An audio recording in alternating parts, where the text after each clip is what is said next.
Assalamu alaikum students. Today we are going to do the neoplasms of the thyroid or tumors of the thyroid. Okay. So yesterday we did goiter and thyroiditis. I hope it's clear. If you need to ask any questions, you can write them in your inbox in the Zoom, or you can send me through WhatsApp. Okay. So now we are going to do the neoplasms of the thyroid. Thyroid have both benign neoplasms and malignant neoplasms. The classification, which is a very simplified WHO classification, I'm giving you that. Benign neoplasms are adenoma. Malignant neoplasms are papillary carcinoma, follicular carcinoma, medullary carcinoma, anaplastic or undifferentiated carcinoma. Papillary carcinoma accounts for 85% of the tumors of the thyroid. 5 to 15% are of follicular type carcinoma and 5% are medullary, and less than 5% are anaplastic or undifferentiated carcinoma. Solitary thyroid nodules are commonly seen. These are mainly benign. Benign neoplasms outnumber thyroid carcinoma by a ratio of 10:1. It means that benign neoplasms are more commonly seen in thyroid as compared to malignant neoplasms. And solitary thyroid nodules, which are commonly present, are usually benign. They are not malignant. Less than 1% of solitary nodules can be malignant. 15,000 cases of thyroid neoplasms are seen per year in USA, and 90% of patients have a 20-year survival rate. So thyroid tumor, especially the papillary carcinoma, has the best prognosis as compared to other carcinomas. The clinical criteria which provides clues to the nature of the thyroid lesion are solitary lesions. They are usually benign. Solitary lesions are more likely to be malignant than multiple lesions. Nodules in the younger patients are more likely to be neoplastic than in the older people. Nodules in male are more likely to be neoplastic than in females. I told you in females, Hashimoto's thyroiditis, Graves' disease, and goiters are very common as compared to men. I hope you remember. Female to male ratio is 10:1 in cases of benign lesions. So nodules, if they are present in men, they are more likely to be neoplastic. But in females, tumors of the thyroid are seen as well. History of radiation to the head and neck is also a very important factor for the increased incidence of malignancy. Functional nodules that take up radioactive iodine in imaging studies, hot nodules, are more likely to be benign than malignant. So those nodules which are taking radioactive iodine, they are active in producing hormones, they are more likely to be benign as compared to non-functioning nodules. First, we are going to do the benign neoplasms. In the benign neoplasm, first is adenoma. Adenoma of the thyroid, they are discrete benign tumors which appear as solitary masses and can give rise to only one swelling in the neck. And these can be seen through the iodine uptake studies. Some of them are like non-functioning nodules. They will not show any increased iodine uptake, and some of them are functioning thyroid adenomas as well, which will take increased uptake of iodine. And if there is increased uptake of iodine, then they are called as functioning nodules. Clinically, adenomas are difficult to distinguish from follicular hyperplasia and follicular carcinoma. I'll tell you the differences between microscopic differences between follicular carcinoma and follicular adenoma later on in this lecture. The pathogenesis, why these adenomas are produced, there are some somatic mutation in thyroid stimulating hormone receptors signaling pathway. They are found in toxic adenomas and toxic multinodular goiters. This is going to be gain of functional mutations which are seen in TSH receptor gene or in the alpha unit of GNAS. This causes follicular cells to secrete thyroid hormone independent of stimulation by thyroid stimulating hormone, leading to hyperthyroidism, and these mutations are not seen in carcinomas. So those mutations which are seen in the adenomas or in the mutations of TSH receptor gene or GNAS, this is going to lead to increased secretion of thyroid hormone because they act like thyroid stimulating hormone, but they are not thyroid stimulating hormone, and they produce increase in the level of thyroxine in the serum. These mutations are not seen in the tumors of the malignant tumors of the thyroid, but they are only seen in benign adenoma. And these type of adenoma are going to be functional adenomas. The other Gene alterations which are seen in follicular adenoma are mutations of RAS gene or PIK3CA. These genetic alterations are common in adenomas and carcinomas. Okay, I hope this is clear.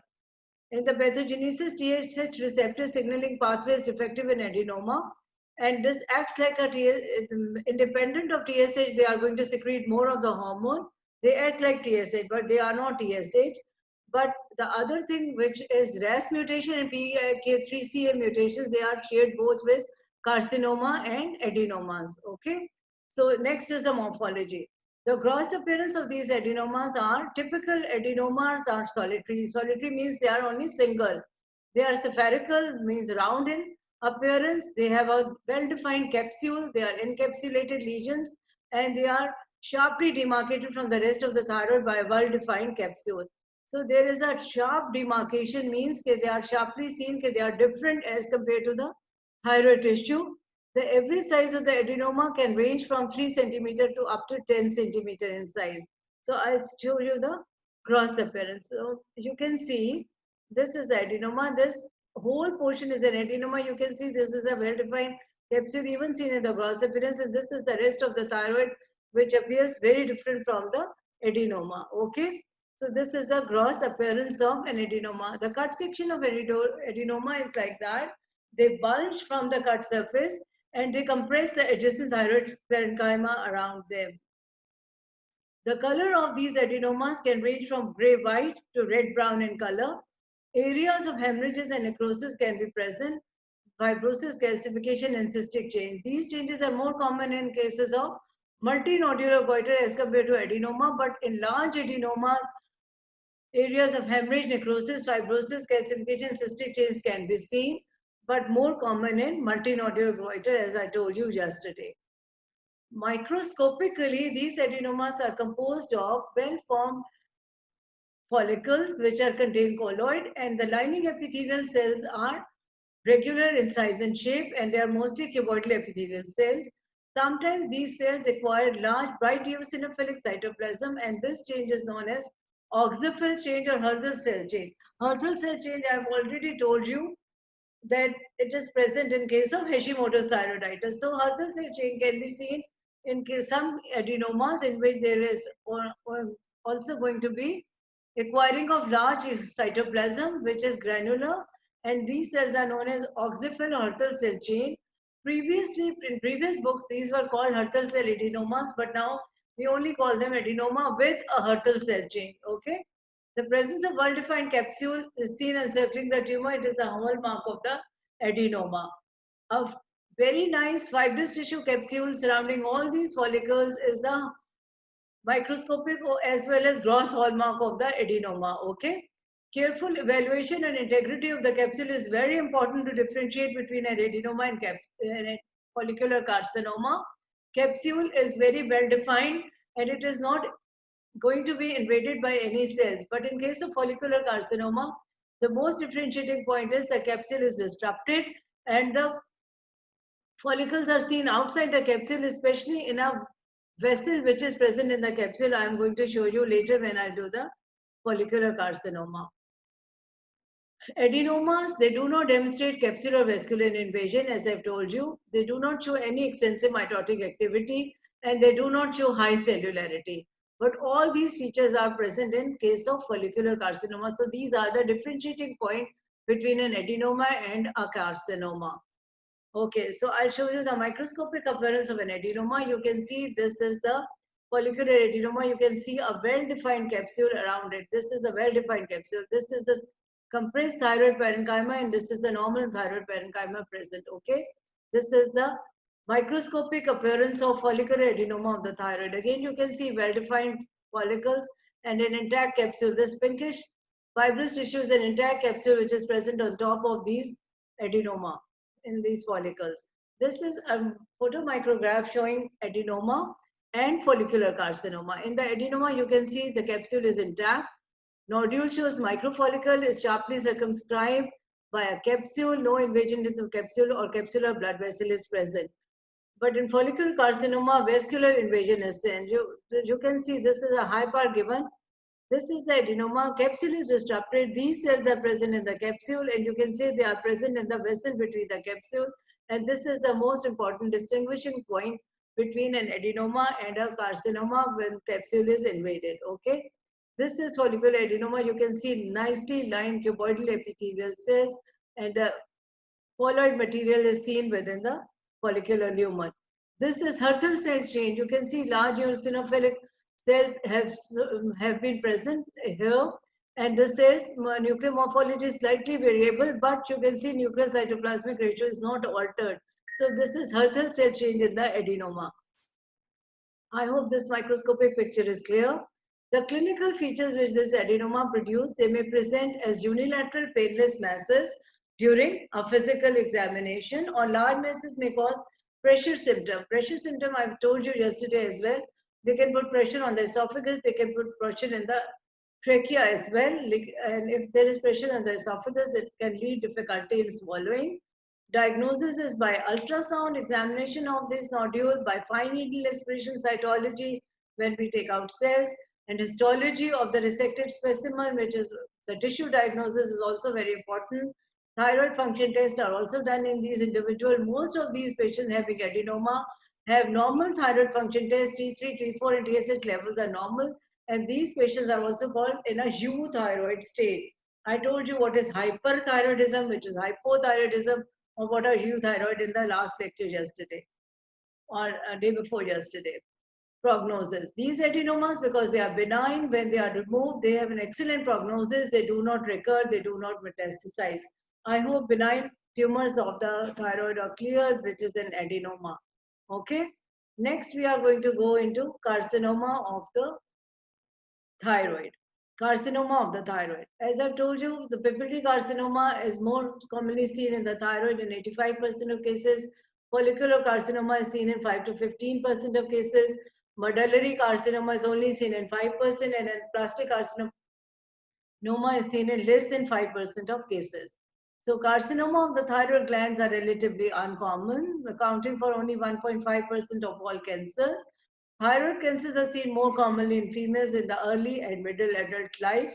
In childhood and late adult life, thyroid carcinomas are seen equally in men and women. Okay, so in middle adult life, mostly females are more prone to develop carcinoma of the thyroid, but in the childhood and late adulthood life, the incidence of carcinoma becomes the same in men and women. So there are 4 types of carcinoma, as I've already told you: papillary, follicular, medullary, and anaplastic.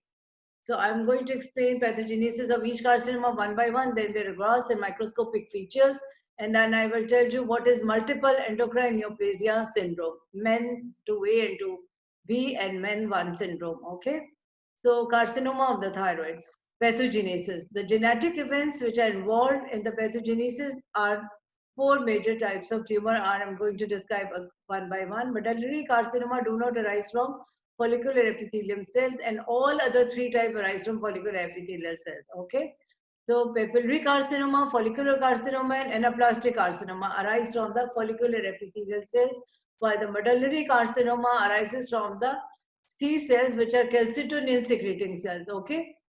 Pathogenesis of papillary carcinoma of the thyroid. First we'll do papillary, then follicular, and then anaplastic, and then medullary.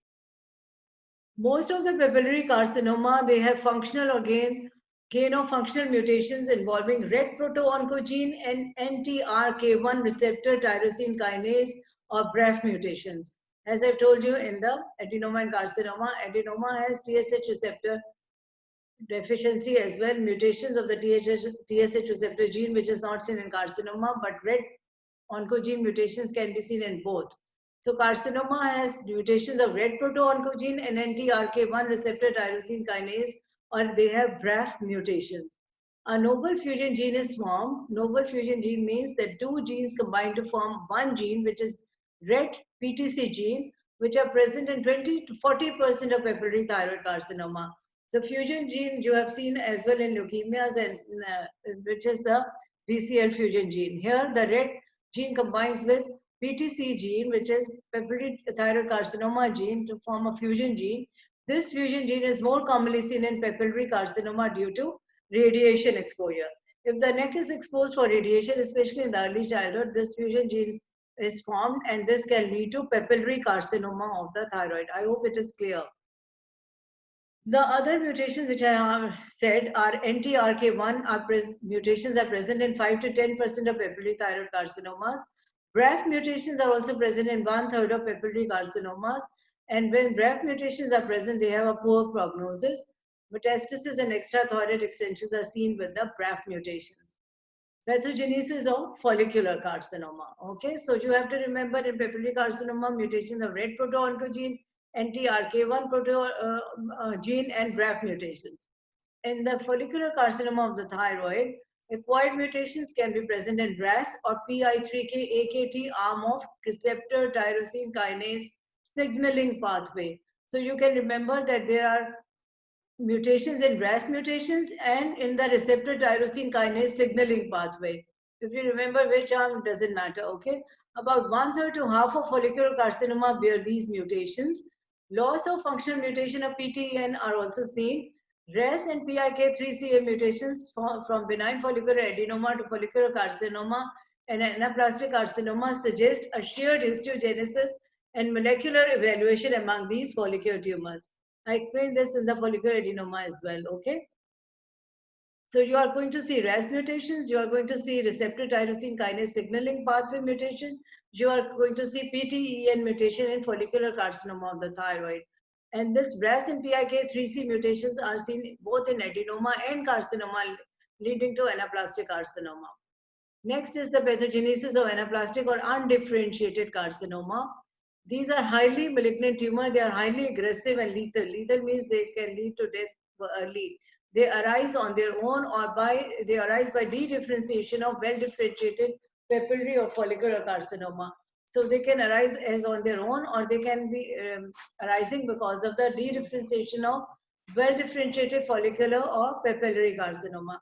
RAS or PKI3C mutations are present in these tumors.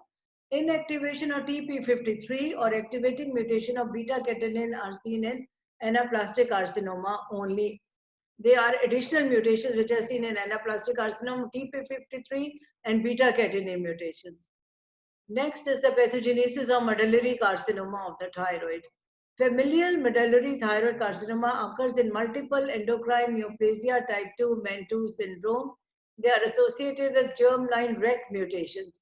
RET is a proto-oncogene.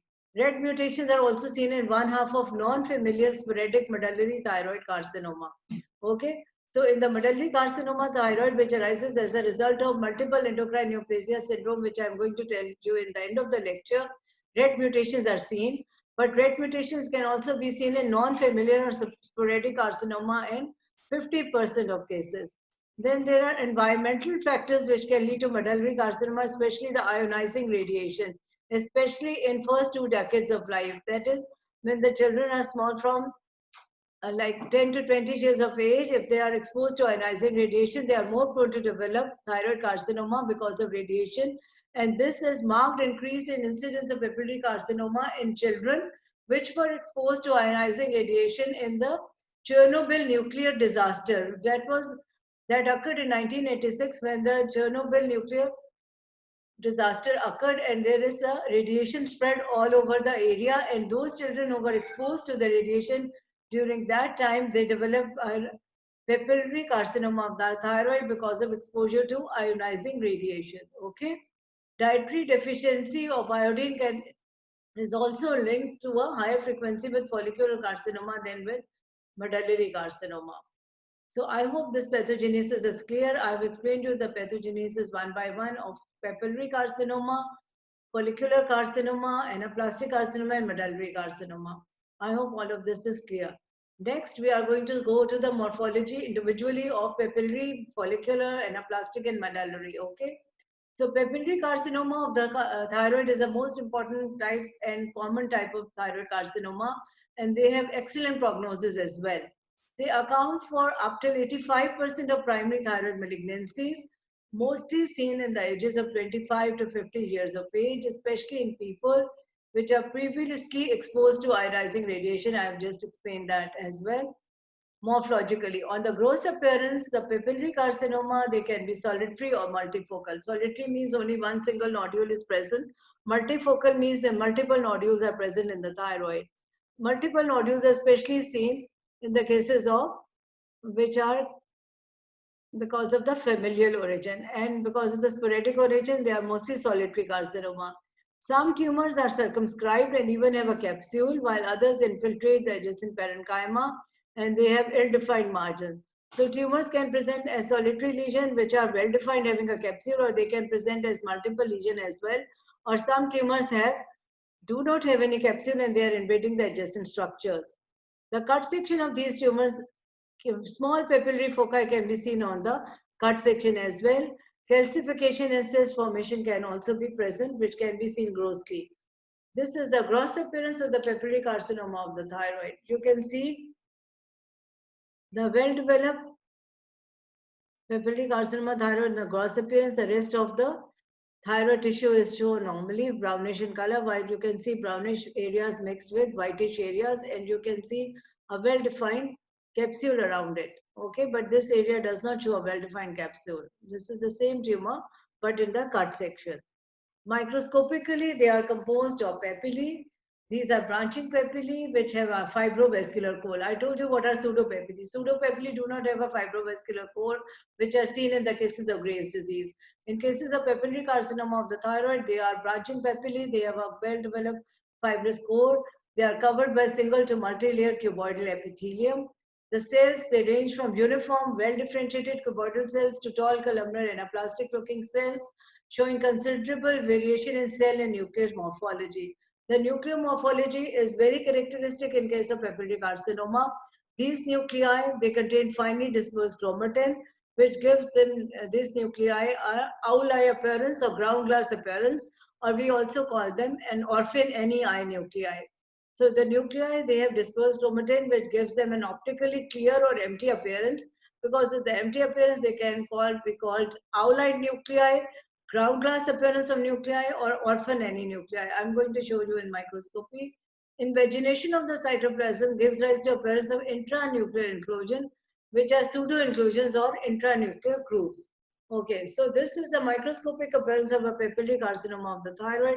You can see papillae formation, and these papillae have a stalk. This is fibrous tissue core which is going in all these papillae. You can see multi-layered lining epithelium which is tall columnar, and it is showing features of anaplasia, variation in size and shape of the nuclei. These nuclei, when I go to the high part, this is low part, you can see these are clear nuclei like this. They are called clear nuclei, owl-eye nuclei, ground glass appearance of nuclei, or orphan any eye nuclei. Okay, this is orphan any eye nuclei which she has, and they are similar to those which are present in the papillary carcinoma of the thyroid. Here you can see also the nuclear morphology is clear. There is ground glass appearance of the nuclei, and chromatin clumping is seen, and this is a huge fibrous tissue core in between the papillae. Here you can appreciate ground glass appearance more because they are present in the high part. This is the high part view. Here you can see a samoma body. A samoma body is concretion, calcified concretion which are present in the tip of these papillae, and these are again owl-eyed nuclei. Okay. So if we go back, I hope these are clear. Papillary structures having a fibrous tissue core lined by multi-layered cuboidal epithelium, which show features of anaplasia. Nuclei contain finely dispersed chromatin with a ground glass optically clear or empty appearance, designated as ground glass or orphan any nuclei, or also can be called orphan any. Invagination of the cytoplasm gives rise to pseudo-inclusion within the nuclei as well. I've shown you these photomicrographs. These can be one of your OSPE slides. Okay, this is the normal thyroid follicle epithelium, cuboidal epithelium. You can see the epithelium is larger and NC ratio is disturbed with clear nuclei, open chromatin, large tightly packed cells, and irregular membrane, nuclear membrane, and pseudo-inclusions are present. So this is a nuclei of papillary carcinoma of the thyroid. Concentrically calcified structures called samoma bodies are also present in the cores of the papillae, which I have just shown. This is a samoma body which is present in the core of the papillae. These are calcified secretions which are present in the core of the papillae. The invasion of these papillary carcinoma, they can go foci or lymphatic invasions where the tumor are often present, but involvement of the blood vessel is relatively uncommon. Sometimes these tumors are diagnosed by a metastasis in the cervical lymph node. Patient only doesn't have a swelling in the thyroid, but they only have a enlarged cervical lymph node. And when we do the biopsy, we can see the papillary structure in them. Metastasis to cervical lymph node occurs in more than half of the cases. The histological variant of papillary carcinoma of the thyroid are follicular variant, tall cell variant, diffuse sclerosing variant, papillary microcarcinoma. So in all these variants, they will not form papillary, the follicular variant, but the nuclear morphology will be the very similar to those of papillary carcinoma, and that's why we call them follicular variant of papillary carcinoma. Tall cell variant, the cells are going to be taller. Diffuse sclerosing variant, in which you can see a lot of fibrous tissue or desmoplastic reaction. Papillary microcarcinoma means there are only small microfoci which can only be seen on the microscopic examination. The rest of the gland is normal, okay? So this is follicular variant of papillary carcinoma. Instead of forming papillae, you can see follicle formation lined by similar kind of multi-layered epithelium where the nuclei can be ground glass or optically clear, okay? Ground glass appearance of nuclei or often any eye nuclei are seen in this case as well. This is again the hyper view of the same slide. You can see large follicles and often eye nuclei. The clinical course of the papillary carcinoma of the thyroid, most carcinomas are asymptomatic thyroid nodules which cannot be distinguished clinically from an adenoma. They can present as a mass in the cervical lymph node, as I've told you right now. Diagnosis of this carcinoma can be done by nucleotide scanning, fine needle aspiration cytology. Fine needle aspiration cytology will give you very nice papillary structures within the background of colloid. Biopsy of the resected lesions is the gold standard for the diagnosis of papillary carcinoma of the thyroid. Prognosis, as I've already told you, is excellent. The 10-year survival rate for these patients after the removal or surgery is 95%. Prognosis depends on several factors: age of the patient, extrathyroidal extensions, and distant metastasis. If extrathyroidal extension and distant metastasis are present, then survival rate becomes less than 95%. Okay. I hope papillary carcinoma is clear. Next, we are going to go to follicular carcinoma of the thyroid. Follicular carcinoma of the thyroid, it accounts for 5 to 15% of primary thyroid cancers, but most frequently in the areas where there is deficiency of iodine. They constitute 25 to 40% of thyroid cancers. They are more commonly seen in women, 3:1 ratio, men to female ratio is 3:1. They are present often in older patients. They do papillary carcinoma, and the peak incidence is between 40 to 60 years of age. On the gross morphology, follicular carcinoma are single nodules that are well circumscribed, they are encapsulated. These are difficult to distinguish from adenoma, as I've already told you. They are well circumscribed and have a capsule around them. So when we are labeling it as a carcinoma, we have to take the whole lesion on the gross examination and make multiple slides to see the capsular invasion to distinguish it from the follicular adenoma. Sometimes widely infiltrative lesions are seen as well.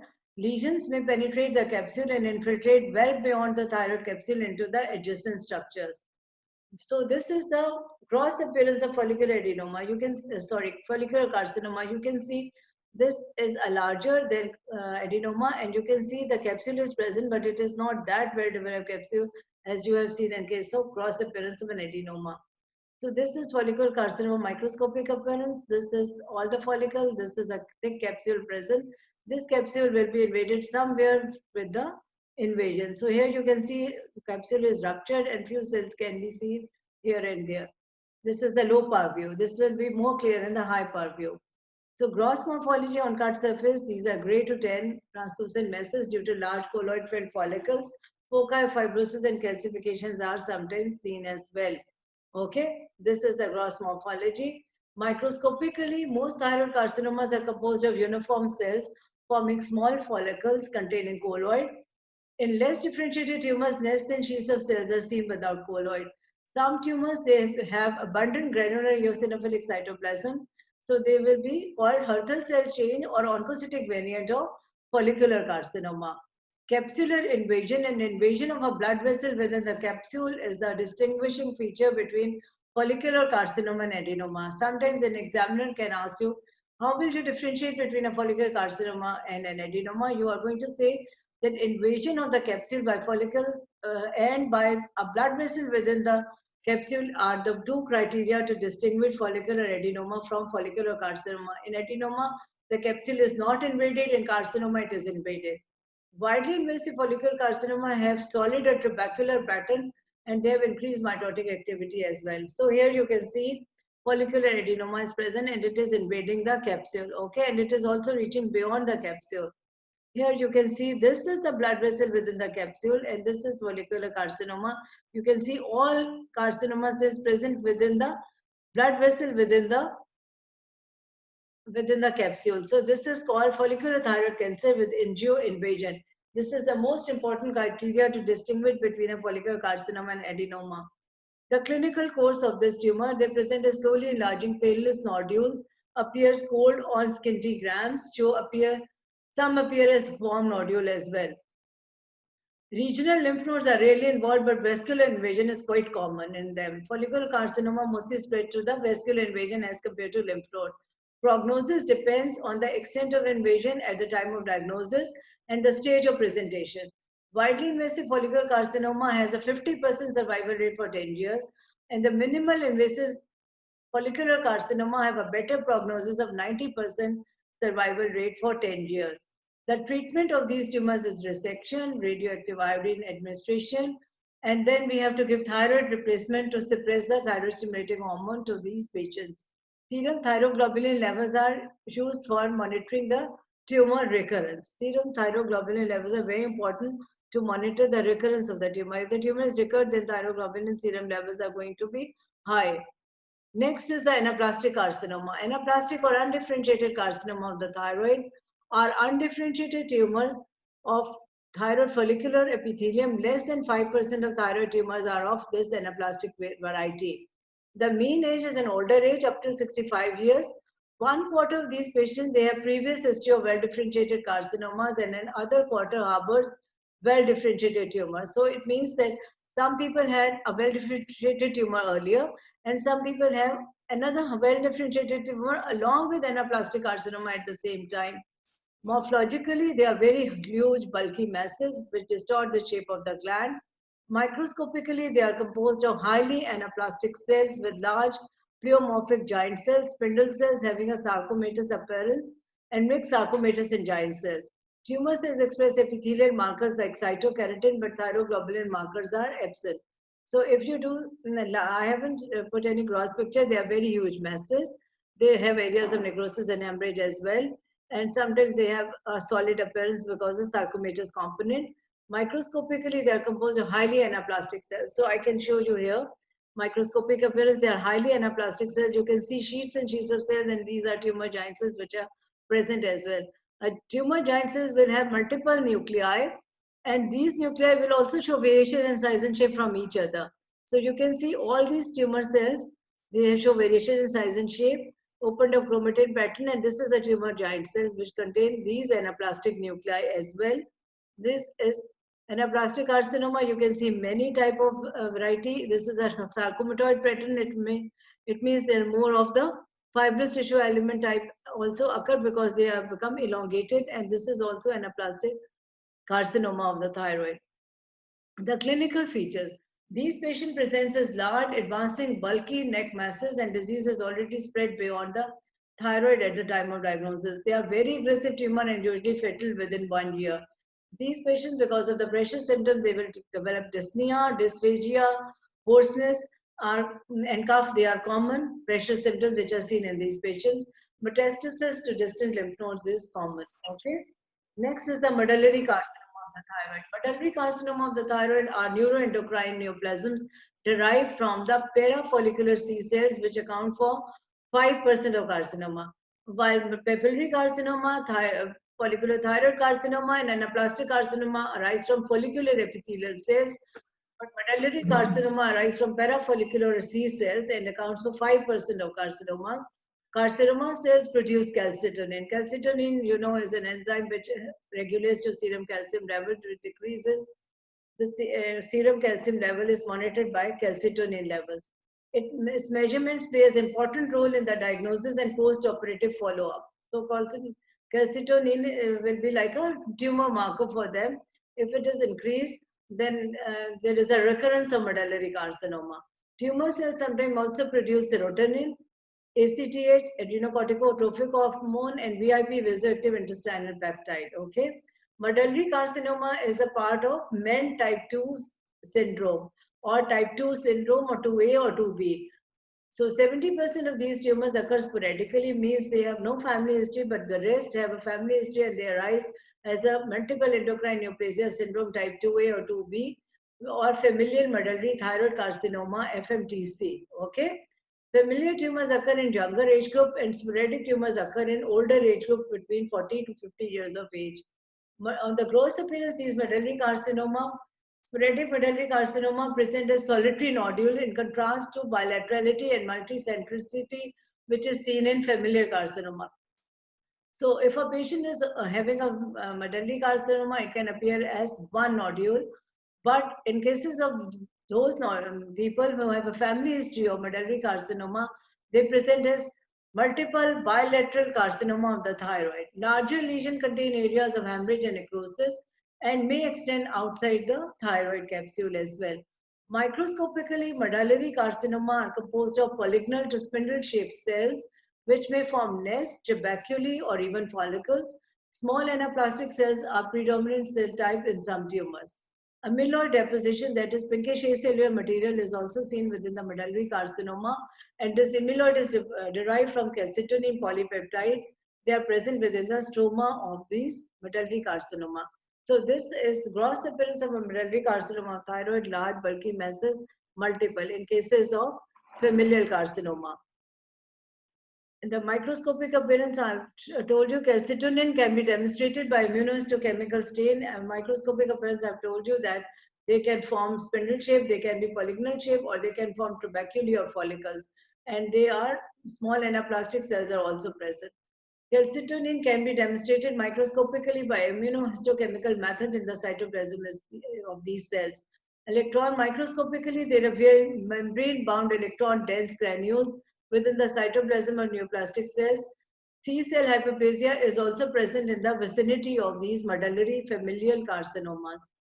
Clinical course. Sporadic cases present as masses in the neck with pressure symptoms like hoarseness, dysphagia, or paraneoplastic syndrome. Paraneoplastic syndrome because they are also producing ACTH, VP, and hormone. Patients with familial cancer come to attention either due to thyroid symptoms, due to endocrine neoplasm in other organs. Medullary carcinoma MEN 2B is more aggressive as compared to other medullary carcinomas. This is medullary carcinoma. You can see the tumor cells are also forming follicles, but they are in sheets as well. And they have nuclei with coarse chromatin clumping, and nuclear variation in size and shape is very much pronounced. Here you can see pinkish acellular material, which is amyloid, present within the stroma of these medullary carcinoma cells. Okay, next is the MEN syndrome. There are two MEN syndrome, multiple endocrine neoplasia syndrome 1 and 2. Thank you. Okay, thank you. MEN, multiple endocrine neoplasia syndrome, MEN type 1 and MEN type 2. The MEN syndromes are a group of inherited disorder resulting in proliferative lesions. It means that in proliferation, either you can see hyperplasia of the gland or adenoma or carcinoma of the gland of multiple endocrine organs together. So in MEN syndrome, multiple endocrine neoplasia syndrome. Okay, the time is finished, so you can read multiple endocrine neoplasia syndrome on your own, or if I have time, I will do it later. Thank you. मेरी USB दे